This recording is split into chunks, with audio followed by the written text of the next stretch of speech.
মৰমৰ ছাত্ৰ-ছাত্ৰীসকল স্বাগতম জনাইছোঁ আমাৰ ইউটিউব চেনেল বি স্মাৰ্টলৈকে। ৰাজনীতি বিজ্ঞান বিষয়ৰ শেষৰটো ভিডিঅ'ত মই কৈছিলোঁ যে শ্বক থেৰাপি বা আতংক প্ৰতিকাৰ ব্যৱস্থা কি সেই সম্পৰ্কে এটা পৃথক ভিডিঅ' আনিম। আজি আমি এই ভিডিঅ'টি আগবঢ়াইছোঁ। শ্বক থেৰাপি কি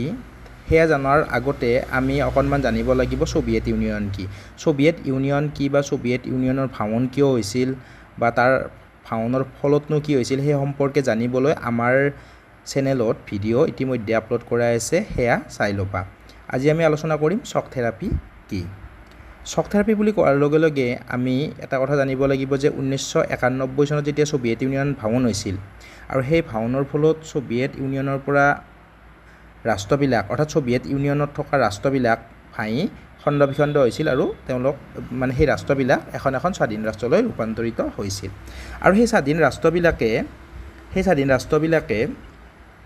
পূৰ্বৰ যি অৰ্থনৈতিক বা ৰাজনৈতিক ব্যৱস্থা আছিল সেয়াৰ অৱসান ঘটাই উদাৰনৈতিক গণতন্ত্ৰ আৰু পুঁজিবাদী ব্যৱস্থাৰ প্ৰচলন কৰিবলৈ আৰম্ভ কৰিছিল। অৰ্থাৎ ছোভিয়েট ইউনিয়ন হিচাপে থকা অৱস্থাত সেই ৰাষ্ট্ৰবিলাকত সাম্যবাদ আৰু সমাজবাদী ব্যৱস্থাৰ প্ৰচলন আছিল। যেতিয়া ছোভিয়েট ইউনিয়ন ভংগ হ'ল তাৰ পিছত সেই ৰাষ্ট্ৰবিলাকে সাম্যবাদ আৰু সমাজবাদৰ ঠাইত উদাৰনৈতিক গণতন্ত্ৰ আৰু পুঁজিবাদৰ প্ৰচলন কৰিবলৈ আৰম্ভ কৰিলে। আৰু হঠাতে সমাজবাদী সাম্যবাদী ব্যৱস্থাৰ পৰা উদাৰনৈতিক গণতন্ত্ৰ আৰু পুঁজিবাদলৈ পৰিৱৰ্তন হওঁতে সেই ৰাষ্ট্ৰবিলাকত কি হৈছিল, এটা অচল অৱস্থা বা এটা ত্ৰাসৰ সৃষ্টি হৈছিল আৰু সেই অচল অৱস্থা বা ত্ৰাসৰ পৰা মুক্ত কৰাৰ উদ্দেশ্যেৰে আন্তৰ্জাতিক মুদ্ৰানিধি আৰু বিশ্ব বেংক এই দুটা হৈছে আন্তৰ্জাতিক অৰ্থনৈতিক সংগঠন, আৰু এই আন্তৰ্জাতিক মুদ্ৰানিধি আৰু বিশ্ব বেংকে এক বিশেষ ব্যৱস্থা গ্ৰহণ কৰিছিল আৰু ইয়াকে আঘাত নিৰাময় ব্যৱস্থা বা আতংক প্ৰতিকাৰ ব্যৱস্থা বা ইংৰাজীত ইয়াক শ্বক থেৰাপি বুলি কোৱা হয়।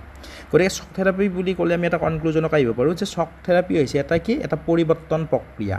এই পৰিৱৰ্তন প্ৰক্ৰিয়াটোৰ জৰিয়তে কি হৈছিল যে ছোভিয়েট ইউনিয়নৰ পৰা স্বাধীনতা লাভ কৰা ৰাষ্ট্ৰসমূহে পূৰ্বৰ সাম্যবাদী আৰু সমাজবাদী ব্যৱস্থাৰ অৱসান ঘটাই উদাৰনৈতিক গণতন্ত্ৰ আৰু পুঁজিবাদলৈ পৰিৱৰ্তিত হৈছিল বা তেওঁলোকে সেই ব্যৱস্থাৰ অৱসান ঘটাই এই উদাৰনৈতিক গণতন্ত্ৰ আৰু পুঁজিবাদী ব্যৱস্থা প্ৰচলন কৰিছিল। আৰু ইয়াৰ ফলত কি হৈছিল, সেই ৰাষ্ট্ৰবিলাকত এক অচলাৱস্থা বা ত্ৰাসৰ সৃষ্টি হৈছিল। আৰু এই অচলাৱস্থা বা ত্ৰাসটো নোহোৱা কৰাৰ উদ্দেশ্যেৰে আন্তৰ্জাতিক মুদ্ৰানিধি আৰু বিশ্ব বেংকে কি কৰিছিল,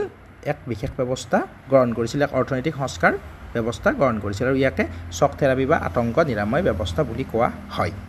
হ'ল এতিয়া ইয়াৰ প্ৰধান পদক্ষেপবিলাক কি আছিল। আচলতে আতংক প্ৰতিকাৰ ব্যৱস্থাৰ জৰিয়তে কি কৰা হৈছিল,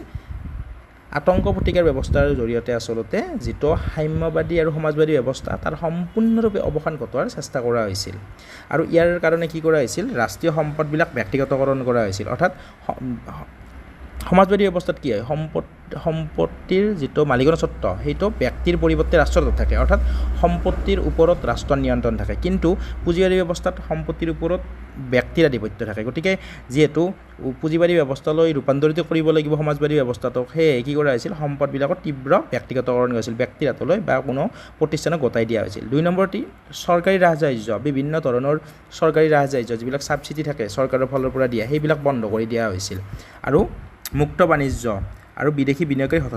বিনিয়োগক হঠাতে মুকলি কৰা দিয়া হৈছিল। অৰ্থাৎ ছোভিয়েট ইউনিয়ন হিচাপে থকা অৱস্থাত এই ৰাষ্ট্ৰবিলাকত কি নাছিল, বহিৰাষ্ট্ৰৰ লগত বহিৰাষ্ট্ৰই তেওঁলোকৰ তাত বিনিয়োগ কৰাৰ সুবিধা নাছিল। কিন্তু যেতিয়াই সমাজবাদী ব্যৱস্থাটো ধ্বংস কৰি পেলাই পুঁজিবাদৰ প্ৰচলন কৰা হৈছিল তেতিয়া বিদেশী বিনিয়োগৰ কাৰণে সেই ৰাষ্ট্ৰবিলাক মুকলি কৰি দিয়া হৈছিল। এইবিলাক আছিল প্ৰধান পদক্ষেপ শ্বক থেৰাপিৰ। আচলতে শ্বক থেৰাপিটো আছিল কি, সম্পূৰ্ণৰূপে সমাজবাদ আৰু সাম্যবাদী ব্যৱস্থাটোক পুলিয়ে পোখাই উঘালি পেলাই উদাৰনৈতিক গণতান্ত্ৰিক আৰু পুঁজিবাদ প্ৰচলন কৰা, সেইটো আছিল ইয়াৰ প্ৰধান উদ্দেশ্য। আৰু ইয়াৰ ফলত কি হৈছিল, প্ৰথমতে ইয়াৰ কিছুমান ফলাফল আছে, ইয়াৰ ফলাফলবিলাকো খুবেই গুৰুত্বপূৰ্ণ পৰীক্ষাত আহে। প্ৰথম কথা, ইয়াৰ ফলাফল অৰ্থনৈতিক সংকট, মুদ্ৰাস্ফীতি বৃদ্ধি পাইছিল। অৰ্থাৎ দ্ৰব্যৰ মূল্য কি হৈ গৈছিল, বৃদ্ধি পাইছিল আৰু মুদ্ৰাৰ যিটো মূল্য সেইটো নাটকীয়ভাৱে হ্ৰাস পাইছিল। বিশেষকৈ ৰাছিয়াৰ যিটো মুদ্ৰা আছিল ৰুবলৰ মূল্য বহুত কমি গৈছিল আৰু তাৰ ফলত কি হৈছিল, তাত জনসাধাৰণৰ যি সঞ্চিত তেওঁলোকৰ হাতত যি জমা থকা ধন আছিল সেই ধনৰ যিটো পৰিমাণ সেইটো দ্ৰুতগতিত কমি গৈছিল। নম্বৰ 1 ইয়াৰ ফলাফল। দ্বিতীয়তে চৰকাৰী উদ্যোগবিলাকৰ বিক্ৰী কৰা হৈছিল, যে শক থেৰাপিৰ উদ্দেশ্যই আছিল কি শক থেৰাপিৰ উদ্দেশ্যই আছিল সমাজবাদী ব্যৱস্থাটো সম্পূৰ্ণৰূপে ধ্বংস কৰি দিব লাগে তাত পুঁজিবাদী ব্যৱস্থা আনিব লাগে সেইকাৰণে চৰকাৰৰ নিয়ন্ত্ৰণ থকা উদ্যোগবিলাক কি হৈছিল কম দামত কোনো ব্যক্তি বা প্ৰতিষ্ঠানক বিক্ৰী কৰা হৈছিল আৰু ইয়াক ইতিহাসত বৃহত্তম গেৰেজ চেল বুলি কয় আৰু ইয়াৰ ফলত কি হৈছিল ৰাছিয়াৰ যিটো মানে ঘৰুৱা উৎপাদন যিটো GDP বুলি কওঁ সেই ঘৰুৱা উৎপাদন অভাৱনীয়ভাৱে হ্ৰাস পাইছিল যিহেতু প্ৰতিষ্ঠানবিলাক বিক্ৰী কৰি দিয়া হৈছিল ব্যক্তিৰ হাতলৈকে নেক্সট বৈষম্য ৰাছিয়াত ইয়াৰ ফলত কি হৈছিল ৰাছিয়া মানে ছোভিয়েট ইউনিয়ন তথা প্ৰাক্তন ছোভিয়েট ইউনিয়ন ৰাষ্ট্ৰবিলাক তথা ৰাছিয়াক সামৰি পেলাই কি হৈছিল সমাজত ধনী আৰু দৰিদ্ৰৰ মাজত অতি মানে যিটো ব্যৱধান সেইটো অতি বৃদ্ধি পাইছিল কাৰণ কিয় ধনীসকল ধনী হৈ গৈছিল দুখীয়াবিলাক দুখীয়া হৈ গৈছিল তাৰপিছত কি হৈছিল সামাজিক অস্থিৰতা অৰ্থাৎ কি হৈছিল ছোভিয়েট ইউনিয়নত যিবিলাক কল্যাণমূলক আঁচনি আছিল জনসাধাৰণৰ জীৱনৰ মানদণ্ড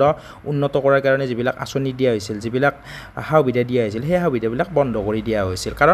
কাৰণ পুঁজিবাদী ব্যৱস্থাত কি থাকে জনকল্যাণৰ ধাৰণাটোৰ সিমান গুৰুত্ব নাথাকে কিন্তু সমাজবাদী ব্যৱস্থাটোৰ জনকল্যাণৰ ধাৰণাটোক অগ্ৰাধিকাৰ দিয়া হয় যিহেতু সমাজবাদী ব্যৱস্থাটো ধ্বংস কৰি দিয়া হ'ব তাৰ ঠাইত উদাৰনৈতিক গণতন্ত্ৰৰ পুঁজিবাদী ব্যৱস্থাৰ প্ৰচলন কৰা হ'ব পুঁজিবাদত সদায় অধিক লাভ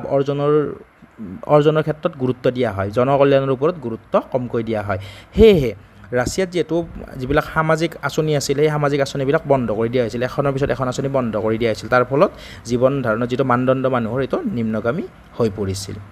গতিকে এইবিলাক আছিল শক থেৰাপিৰ ফলাফল আমি পুনৰবাৰ অকণমান আমি ৰিভিজন কৰিম যে এটা চমুকৈ ক'ব গ'লে শক থেৰাপিটো কি যে শক থেৰাপিটো সমাজবাদৰ পৰা পুঁজিবাদলৈ এক যন্ত্ৰদায়ক পৰিৱৰ্তন বুলি ক'ব পাৰোঁ আৰু এই পৰিৱৰ্তনত বিশেষকৈ ইন্ধন যোগাইছিল আন্তৰ্জাতিক মুদ্ৰা নিধি আৰু বিশ্ব বেংকে আৰু ইয়াৰ ফলত কি হৈছিল তীব্ৰ ব্যক্তিগতকৰণ কৰা হৈছিল ৰাজসাহায্য যিবিলাক ছাবচিডি কৰ্তন কৰা হৈছিল মুক্ত বাণিজ্য প্ৰচলন কৰা হৈছিল ফৰেইন ইনভেষ্টমেণ্টৰ মানে অৰ্থাৎ বহিৰাষ্ট্ৰবিলাকক বিনিয়োগৰ কাৰণে মুকলি কৰি দিয়া হৈছিল